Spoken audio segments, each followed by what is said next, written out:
Hello guys, welcome back to our ECE preparation. இந்த வீடியோவில் test பேட்ச்க்கான EEE department details தான் A to Z இதில் பார்க்க போகிறோம். இதுக்கு முன்னாடி உள்ள வீடியோ வந்து உங்களுக்கு டிஎன்பிஎஸ்சி கம்பைன்டு டெக்னிக்கல் சர்வீஸ் எக்ஸாமினேஷனுக்கான diploma level EEE test batch schedules தான் எக்ஸ்பிளைன் பண்ணியிருப்பேன். ஓகேங்களா, அப்போவே அந்த வீடியோ பார்த்துட்டு என்ன கேட்டிருந்தீங்கன்னா, மேம் இன்ஜினியரிங்க்கு டெஸ்ட் பேட்ச் அவைலபிளான்னு கேட்டிருந்தீங்க. அப்போ நான் என்ன சொன்னேன்னா, அவைலபிள்மா, ஆனால் இன்னும் ஷெடியூல் போடாமல் இருக்குது, நான் போட்டுட்டு உங்களுக்கு இதே மாதிரி வீடியோவில் எக்ஸ்பிளைன் பண்ணுறேன் அப்படின்னு சொல்லியிருப்பேன். ஸோ நீங்கள் engineering as well as diploma prepare பண்ணுற ஸ்டூடெண்ட்ஸாக இருந்தீங்க அப்படின்னா நோ ப்ராப்ளம். உங்களுக்கு வந்து ஷெடியூலே எப்படி மேக் பண்ணியிருக்கேன் அப்படின்னா, இந்த மந்த்து அதாவது ஜூலை மந்த்து ஃபுல்லாக நீங்கள் இன்ஜினியரிங்க்கான டெஸ்ட் பேட்ச் அட்டன் பண்ணுற மாதிரி இருக்கும். அதுக்கப்புறம் ஆகஸ்ட் 1 வந்து நீங்கள் வந்து டிப்ளமோக்குரிய டெஸ்ட் பேட்ச் வந்து ஸ்டார்ட் பண்ணுற மாதிரி இருக்கும். ஓகேங்களா, ஸோ இன்பிட்வீன் உங்களோட எக்ஸாம் டேட் அப்போ மட்டும் ஒரு 2-3 டேஸ் முன்னாடி ரிவிஷன் ப்ளஸ் எக்ஸாம் இதெல்லாம் முடிச்சுட்டு அதுக்கப்புறம் அகைன் நீங்கள் டிப்ளமோக்கு ஸ்டார்ட் பண்ணிக்கோங்க. ஓகேங்களா, ஸோ எதுவுமே கிளாஷ் ஆகாத அளவுக்கு தான் டெஸ்ட் பேட்ச் ஷெடியூல் வந்து பர்ஃபெக்டாக போட்டிருக்கோம். ஸோ ஃபர்ஸ்ட் திங் வந்து என்னென்னா, ஃபீ வந்து உங்களுக்கு ஜஸ்ட் 1000 ருபீஸ். ஸோ டிஃபால்ட்டாக டிப்ளமோக்கும் அதே தான், இன்ஜினியரிங்க்கும் அதே தான். உங்களுக்கு வந்து பேட்டர்ன் வந்து வெப்சைட்டில் ஆப்பில் டெஸ்ட் அட்டன் பண்ணுற மாதிரி இருக்கும். உங்களோட கன்வீனியன்ட் டைம் தான்.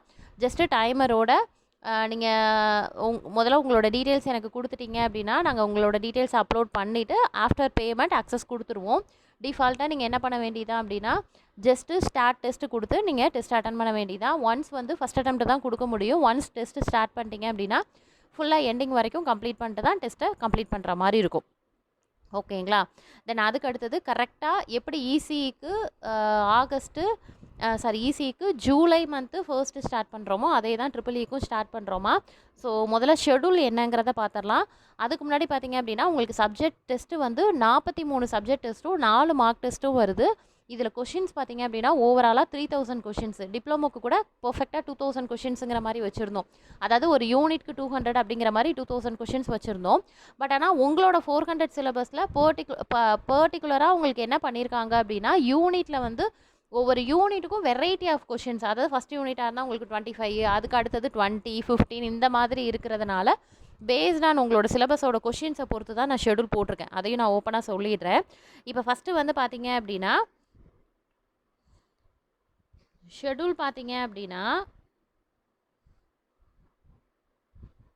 ஒன்றும் இல்லை, உங்களோட ஒவ்வொரு யூனிட்டையும் 4 பார்ட்டாக டிவைட் பண்ணியிருக்கிறேன். ஓகேங்களா, ஸோ இப்போ ஃபஸ்ட்டு பார்த்தீங்க அப்படின்னா உங்களுக்கு வந்து ஜஸ்ட்டு வந்து ஃபஸ்ட் யூனிட் வந்து சர்க்யூட் தியரி மட்டும்தான். ஸோ அதனால் சிக்னல்ஸ் அண்ட் சிஸ்டம் வராது. ஸோ அதனால் சர்க்யூட் தியரியே 4 பார்ட்டாக டிவைட் பண்ணியிருக்கிறேன். அதுக்கு நீங்கள் 3 டேஸ் எடுத்துக்கணும். இப்போ 1ஆம் தேதி ஸ்டார்ட் ஆகுதுன்னா 1 to 3 இந்த 3 டேஸ்க்குள்ளே, அப்போ நீங்கள் 2 டேஸ் ரிவிஷன் பண்ணிவிட்டு 3rd டே எல்லா டெஸ்ட்டும் அட்டன் பண்ணிக்கலாம். இல்லை ஒவ்வொரு டாபிக் முடிக்க நீங்கள் டெஸ்ட் அட்டன் பண்ணிக்கலாம். இங்கே என்ன டாபிக் கொடுத்துருக்கணும் அந்த டாபிக் பேஸ் பண்ணி தான் உங்களுக்கு கொஷின்ஸ் இருக்கும். ஸோ கொஷின்ஸோட நம்பர் பார்த்துக்கோங்க. ஒவ்வொரு யூனிட்டுக்கும், அதாவது ஒவ்வொரு யூனிட்டில் ஒவ்வொரு டாப்பிக்கும் இத்தனை கொஷின்ஸ் அப்படிங்கிற மாதிரி எடுத்துருக்கிறேன். ஸோ உங்களுக்கு ஃபஸ்ட் யூனிட் அப்படின்னு பார்த்தீங்க அப்படின்னா உங்களுக்கு 25 கொஷின்ஸ்னு கொடுத்துருக்காங்க. ஸோ அதனால் நான் ஓவராலாக உங்களுக்கு எவ்வளோ எடுத்திருக்கேன் அப்படின்னா 200 கொஷின்ஸ் எடுத்திருக்கேன் சர்க்யூட் தியரி. அதுக்கு அடுத்தது பார்த்தீங்கன்னா இஎம்எஃப், அதாவது எலக்ட்ரிக் அண்ட் மேக்னெட்டிக் ஃபீல்டு, அதுக்கு வந்து ஜஸ்ட் 20 கொஷின்ஸ் தான் கொடுத்துருக்காங்க. இங்கே வந்து உங்களுக்கு நான் என்ன பண்ணியிருக்கேன்னா, எப்படி டிவைட் பண்ணியிருக்கேன்னா, உங்களுக்கு ஜஸ்ட்டு சிலபஸில், ஏன்னா ஈஸி வந்து அதிகம் படிப்பாங்க இஎம்எஃப்பில், பட் உங்களுக்கு அப்படி கிடையாது. ஜஸ்ட்டு எலக்ட்ரிக் ஃபீல்டும் மேக்னெட்டிக் ஃபீல்டும் தான் உங்களுக்கு யூனிட்டே.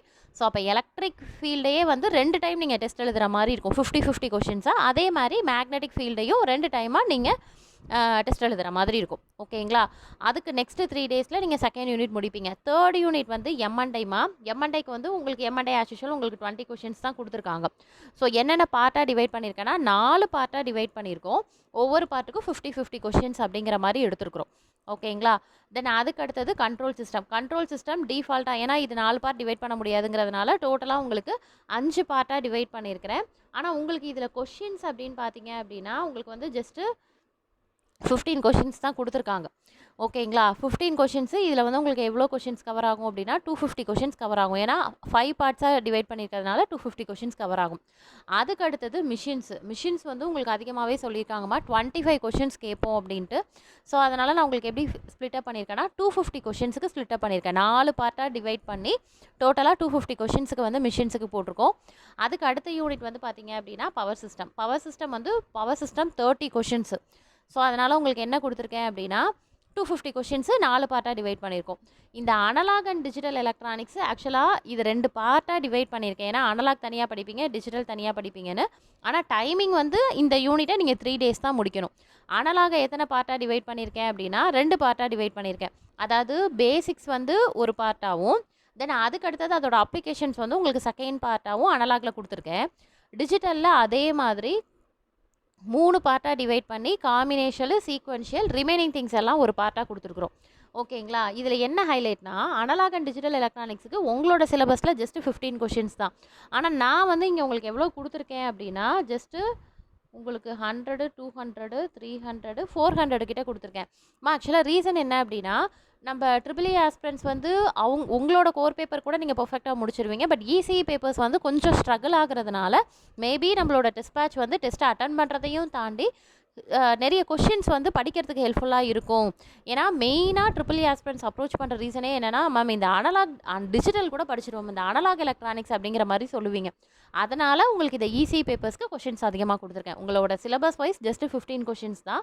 பட் நான் உங்களுக்கு எப்படி கொடுத்துருக்கேன் அப்படின்னா அதிக கொஷின்ஸ் தான் கொடுத்துருக்கேன். அது எதுக்காக கொடுத்துருக்கேங்கிறத நான் சொல்ல வரேன்.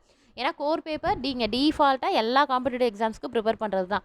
இசிஇ பேப்பர்ஸ் வந்து கொஞ்சம் லேக் ஆகுறதுனால அதில் கொஞ்சம் உங்களுக்கு கொஷின்ஸை பூஸ்டப் பண்ணி கொடுத்துருக்கேன், அவ்வளோதான். ஓகே, பவர் எலக்ட்ரானிக்ஸ் டிரைவ்ஸும் உங்களுக்கே ஜஸ்ட் 15 கொஷின்ஸ் தான் கொடுத்துருக்காங்க. அதனால் நான் என்ன பண்ணியிருக்கேன் அப்படின்னா 250 கொஷின்ஸ் கொடுத்துருக்கேன். ஓகே, தென் அதுக்கு அடுத்தது 9th யூனிட். அதில் வெறும் 10 கொஷின்ஸ் தான் கேட்டிருக்காங்க. Digital processor and communication 10 questions தான் கேட்போனே மென்ஷன் பண்ணிட்டாங்க. ஸோ அதனால் இங்கே நான் உங்களுக்கு என்ன கொடுத்துருக்கேன் அப்படின்னா 200 கொஷின்ஸ் கிட்ட கொடுத்துருக்கேன். 4 பார்ட்டாக ஸ்ப்ளிட் அப் பண்ணி 200 கொஷின்ஸ் கொடுத்துருக்கேன். லாஸ்ட் ஒன் வந்து ரினுவபிள் எனர்ஜி. ரினுவபிள் எனர்ஜிக்கு வந்து உங்களுக்கு அதிக கொஷின்ஸ் 25 கொஷின்ஸுங்கிறதுனால 250 கொஷின்ஸ் நம்ம எடுத்திருக்கோம். ஓகேங்களா? இதை தாண்டி லாஸ்ட்டாக உங்களுக்கு என்ன வருது அப்படின்னா 4 மார்க் டெஸ்ட் வருது. அதாவது 200 கொஷின்ஸ் இல்லாமல் ஒவ்வொரு மார்க் டெஸ்ட்டுக்கும் 100 கொஷின்ஸ். அப்படின்னா என்ன அப்படின்னா 10 யூனிட்டில் உங்களுக்கு என்ன இருக்கும் அப்படின்னா உங்களுக்கு 10 கொஷின்ஸாக இருக்காது. உங்களோட சிலபஸில் நம்பர் ஆஃப் கொஷின்ஸ் இப்போ நான் சொன்னல ஒவ்வொரு யூனிட்டுக்கும் இப்போ ரினுவபிள் எனர்ஜி 25 கொஷின்ஸ்னால் அதில் அதிக கொஷின்ஸ், அதாவது 13 கொஷின்ஸு. அனலாக் டிஜிட்டல் எலக்ட்ரானிக்ஸில் 10 கொஷின்ஸ் அப்படி கேட்குறதுனால ஜஸ்ட் அதில் 8 கொஷின்ஸு. ஸோ இந்த மாதிரி எடுப்போம். ஓகேங்களா? ஸோ டோட்டலாக 4 மார்க் டெஸ்ட்டு, ஒவ்வொரு மார்க் டெஸ்ட்லையும் 100 கொஷின்ஸுன்னு. ஸோ இது டேட் வந்து என்னன்னு பார்த்தீங்கன்னா சப்ஜெக்ட் டெஸ்ட்டுக்கு டிஃபால்ட்டாக நீங்கள் என்ன பண்ணிக்கலாம்னா 3 டேஸ் எடுத்துக்கலாம். அதில் அடுத்தது என்ன கேட்குறீங்கன்னா மேம் அப்போ 3 டேஸ்னால் அந்த 3 டேஸ்க்கு அப்புறம் க்ளோஸ் ஆயிருமான்னு? அப்படி கிடையாதுமா. டில் நீங்கள் உங்கள் எக்ஸாம் டேட் வரைக்கும் யூட்டிலைஸ் பண்ணிக்கலாம். ஓகேங்களா? சப்போஸ் இப்போ வந்து உங்களுக்கு வந்து ஆகஸ்ட் மந்த்து 6 அப்படின்னு கொடுக்குறாங்க அப்படின்னா ஆகஸ்ட் மந்த்து 6 வரைக்கும் நீங்கள் என்ன பண்ணிக்கலாம் அப்படின்னா டெஸ்ட் வந்து யூட்டிலைஸ் பண்ணிக்கிற மாதிரி தான் உங்களுக்கு அக்சஸ் டிஃபால்ட்டாக இருக்கும். ஓகே, அதனால் நீங்கள் வந்து என்ன பண்ணிக்கலாம் அப்படின்னா உங்களோட ஓன் பிளானில் கூட நீங்கள் போடலாம். ஆனால் என்னென்னா நான் என்ன டேட்டில் சொன்னனோ அந்த டேட்டில் உங்களுக்கு கொஷின் டிஃபால்ட்டாக போஸ்ட் ஆயிடும். ஓகேங்களா? இப்போ வந்து பார்த்தீங்கன்னா ஃபஸ்ட்டு டியூஸ்டே அன்னைக்கு 10th யூனிட்டோட கொஷின்ஸ் இருக்கான்னு பார்த்தீங்கன்னா இருக்காது. ஓகேங்களா? ஸோ நான் என்னோட ஷெடியூல் படி நான் என்ன பண்ணிடுவேன்னா கொஷின் போஸ்ட் பண்ணிடுவேன். நீ அதை எந்த டைம் கன்வீனியன்ட்டோ நீ அந்த டைமில் டெஸ்ட் அட்டன் பண்ணிக்கிற மாதிரி பாருங்கள். இதில் இன்னொரு விஷயம் என்னென்னா ஒன்ஸ் டெஸ்ட்டுன்னு ஸ்டார்ட் பண்ணிங்க அப்படின்னா டில் முடிக்கிற வரைக்கும் பாருங்கள். இல்லை ஒரு கொஷின் தெரியல, எனக்கு ஒன்றுமே புரியலன்னு வெளில வந்துட்டிங்கன்னா திருப்பி அட்டெம்ப்ட் கொடுக்க முடியாது. ஓகேவா? அது முடித்ததுக்கப்புறம் டிஃபால்ட்டாக சொல்யூஷனும் இருக்கும். ஆன்சர் கீ சொல்யூஷன் எல்லாமே உங்களுக்கு பேரலாக இருக்கும். ஸோ அதையும் பார்த்து என்னென்ன டவுட் இருக்குங்கிறத கிளாரிஃபை பண்ணிக்கோங்க. அதில் ஏதாவது டவுட் இருக்குன்னா என்கிட்ட கேளுங்க, ஃபேக்கல்ட்டி உங்களுக்கு டிஸ்கஸ் பண்ணுவாங்க. ஃபேக்கல்ட்டி உங்களுக்கு கிளாரிட்டி கொடுப்பாங்க. ஓகேங்களாம்மா? ஸோ இதுதான் வந்து EEE டிஎன்பிஎஸ்சி ஏஇக்கான டிஸ்பேச் ஷெடியூல் டீட்டெயில்ஸ் எல்லாமே. ஓகேங்களா? இது உங்களுக்கு ஓகேவா இருக்குது. டோட்டலாக பார்த்தீங்க அப்படின்னா அரௌண்ட் ஒரு 3000 கொஷின்ஸ் கிட்ட வரும். ஸோ உங்களுக்கு வந்து நீங்கள் இது டிஃபால்ட்டாக ஆல்ரெடி படிச்சுட்ருக்கிற ஸ்டூடெண்ட்ஸ் தான். ஸோ அதனால் டெஸ்ட்டு போட்டு பார்த்தீங்க நல்லாயிருக்கும் அப்படிங்கிற ஸ்டூடெண்ட்ஸும் டெஸ்ட்டை அட்டன் பண்ணிக்கோங்க. இல்லை மேம் நான் படிச்சிருக்கனே தவிர எனக்கு ஃபுல்ஃபில் ஆகலை, ஒரு கான்ஃபிடென்ட் லெவல் கம்மியாக இருக்குது அப்படின்னா இந்த ஷெடியூலுக்காகவே டிஃபால்ட்டாக நீ டெஸ்ட் அட்டன் பண்ணுற மாதிரி இருக்கும்.